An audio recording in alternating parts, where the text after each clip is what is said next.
नमस्कार, मैं हूं श्वेता। बिहारी न्यूज में आपका स्वागत है। खबरों की ओर बढ़ने से पहले एक नजर आज की सुर्खियों पर। बिहार में अब बिना दस्तावेज भी भर सकेंगे गन्ना फॉर्म। 4.96 करोड़ मतदाताओं को नहीं देने होंगे दस्तावेज। 2003 के बाद बने मतदाताओं को 26 जुलाई तक भरना होगा फॉर्म।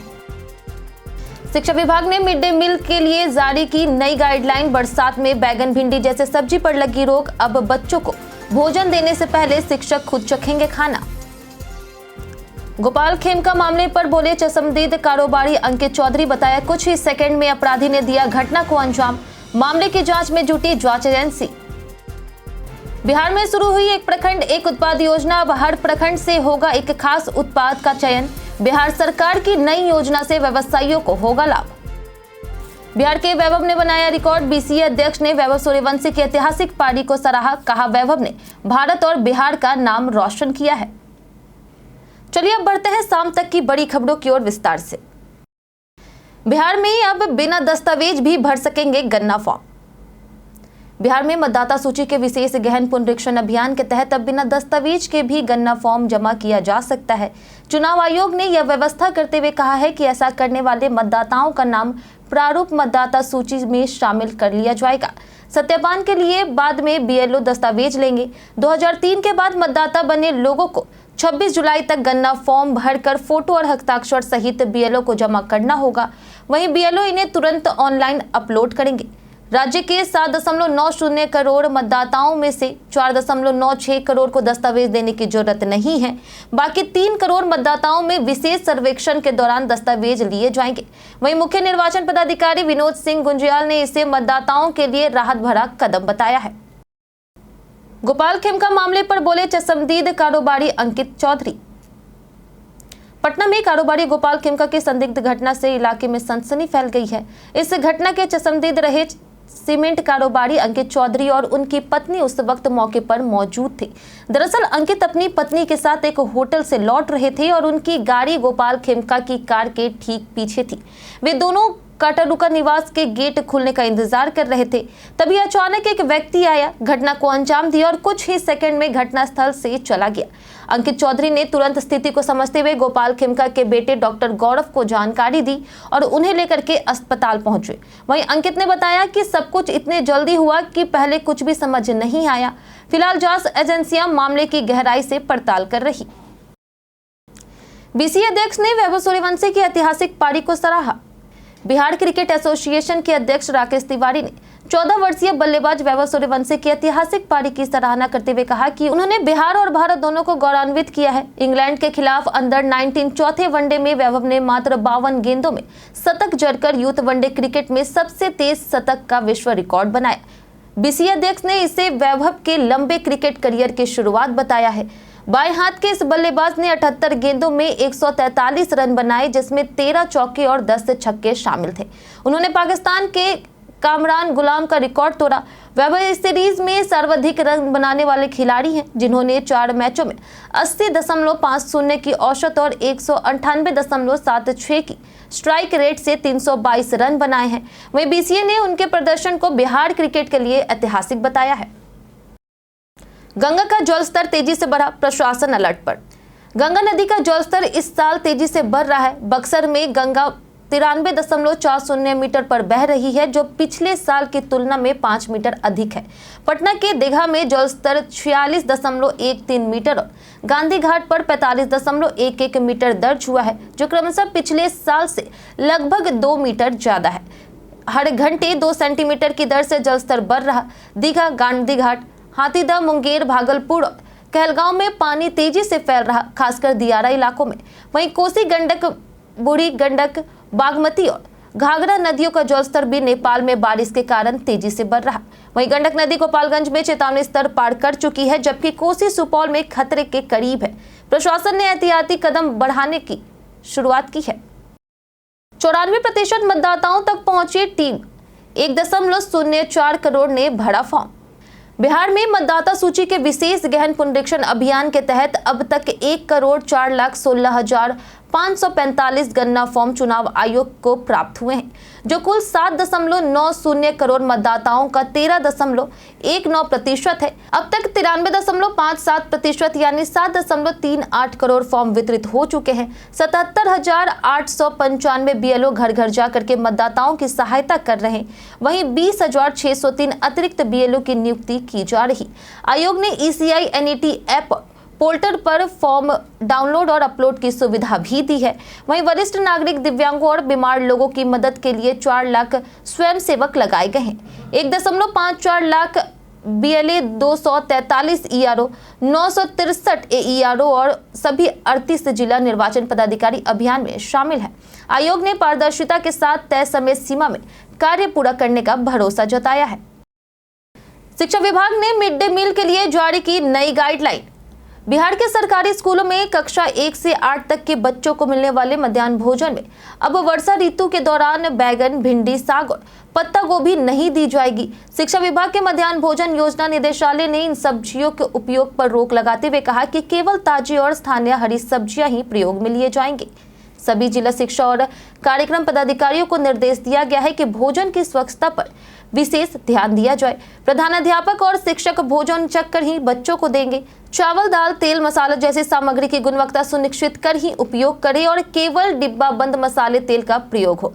अंतिम तिथि देखना अनिवार्य होगा। भंडार गृह, जल स्रोत और बर्तनों की साफ सफाई नियमित रूप से सुनिश्चित की जाए ताकि बच्चों को सुरक्षित भोजन मिल सके। भागलपुर मुंगेर को जल्द मिलेगा मरीन ड्राइव। बिहार के पथ निर्माण मंत्री नितिन नवीन ने सुल्तानगंज में श्रावणी मेला तैयारियों की समीक्षा के दौरान घोषणा की है कि भागलपुर से मुंगेर तक गंगा किनारे 100 किलोमीटर लंबी 4 लेन मरीन ड्राइव बनाई जाएगी। यह योजना श्रावणी मेला उद्घाटन से पहले मंजूर होने की संभावना है।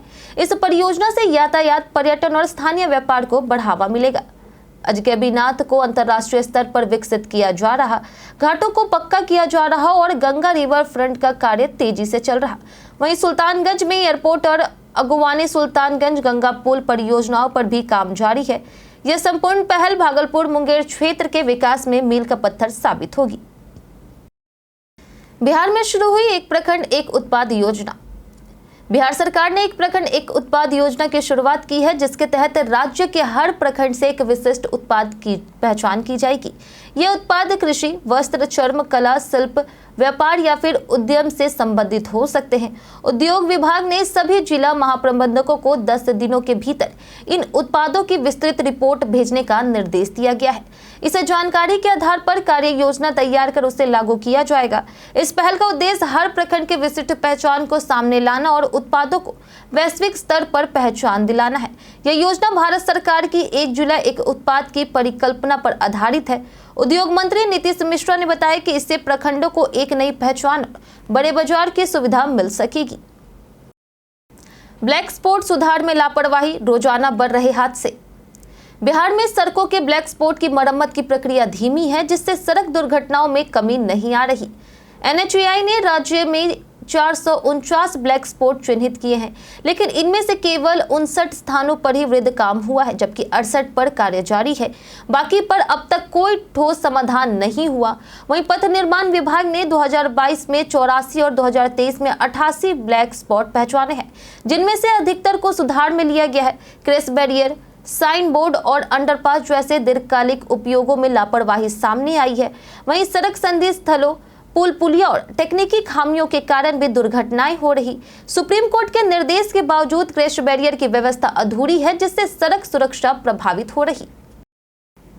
मतदाता सूची विवाद पर चुनाव आयोग घिरा, कोर्ट में चुनौती। बिहार विधानसभा चुनाव से पहले मतदाता सूची के विशेष गहन पुनरीक्षण को लेकर के संवैधानिक बहस तेज हो गई है। ADR ने सुप्रीम कोर्ट में याचिका दायर कर उससे असंवैधानिक बताया है। संगठन का दावा है कि दस्तावेजों की कठोर शर्तों के चलते मुस्लिम, दलित, जनजाति और प्रवासी वर्ग के 3 करोड़ से अधिक लोग मताधिकार से वंचित हो सकते हैं। उनके मुताबिक चुनाव आयोग की यह प्रक्रिया संविधान के अनुच्छेद 326 के खिलाफ है और लोकतंत्र के मूल को कमजोर करती है। ADR का आरोप है कि आयोग मतदाता पंजीकरण की जिम्मेदारी आम नागरिकों पर डालकर अपने संवैधानिक जिम्मेदारी से बच रहा। यह याचिका सिर्फ कानूनी नहीं बल्कि नैतिक हस्तक्षेप की भी मांग करती है। अब सुप्रीम कोर्ट के फैसले पर सबकी निगाहें टिकी है। जयनगर से देवघर के लिए चलेगी श्रावणी मेला स्पेशल ट्रेन। सावन मास की शुरुआत से पहले ही मिथिलांचल में शिव भक्तों का माहौल बन गया है। मिथिला क्षेत्र के श्रद्धालु बाबा बैद्यनाथ धाम देवघर की यात्रा की तैयारियों में जुटे हैं। इस बार रिकॉर्ड संख्या में श्रद्धालुओं के देवघर जाने की संभावना है। वहीं जयनगर, दरभंगा, समस्तीपुर, बरौनी, मुंगेर और किऊल जैसे स्टेशनों से बड़ी संख्या में श्रद्धालु यात्रा करते हैं। इसी को देखते हुए समस्तीपुर रेल मंडल ने जयनगर आसनसोल के बीच विशेष श्रावणी मेला स्पेशल ट्रेन चलाने का फैसला लिया है। गाड़ी संख्या 05597 हर मंगलवार, शुक्रवार और रविवार को जयनगर से रवाना होगी, जबकि 05598 हर बुधवार, शनिवार और सोमवार को आसनसोल लौटेगी। वहीं ट्रेन जसीडीह समेत प्रमुख स्टेशनों पर रुकेगी। रेलवे ने कुछ नियमित ट्रेनों में अतिरिक्त कोच जोड़े हैं और ठहराव भी बढ़ाया है ताकि श्रद्धालुओं को यात्रा में सुविधा मिल सके। बिहार के टॉप कॉलेज जो बदल सकते हैं आपका करियर। बिहार में करियर बनाने के इच्छुक युवाओं के लिए कई प्रतिष्ठित संस्थान मौजूद हैं। प्रबंधन क्षेत्र में IIM बोधगया शीर्ष विकल्प है, जो MBA, IPM और PhD कोर्स कराता है। इसका औसतन पैकेज 13 लाख तक है और NIRF 2024 में इससे 33वां स्थान मिला है। वहीं इंजीनियरिंग के लिए IIT पटना लोकप्रिय है, जहां BTech से लेकर के PhD तक के कोर्स होते हैं। यहाँ का औसतन पैकेज 12 से 15 लाख है। वहीं मेडिकल के लिए एम्स पटना सर्वश्रेष्ठ विकल्प है, जहां MBBS, MD और नर्सिंग कोर्स होते हैं और शुरुआती सैलरी 80,000 से 1,50,000 रुपए तक भी मिलता है। लॉ के क्षेत्र में चाणक्य लॉ यूनिवर्सिटी अग्रणी है, जिसका औसतन पैकेज 6 से 10 लाख है। कृषि के लिए बिहार कृषि विश्वविद्यालय भागलपुर एक प्रमुख संस्थान है, जहां से 4 से 6 लाख रुपए तक के पैकेज मिलते हैं। निरहुआ की ललकार, ठाकरे परिवार पर बोला सीधा हमला। भोजपुरी सुपरस्टार और पूर्व सांसद दिनेश लाल यादव निरहुआ ने मराठी भाषा विवाद पर तीखी प्रतिक्रिया दी है। उन्होंने ठाकरे परिवार पर निशाना साधते हुए कहा कि मैं हिंदी और भोजपुरी बोलता हूं, मराठी नहीं आती, दम है तो महाराष्ट्र से निकाल कर दिखाओ।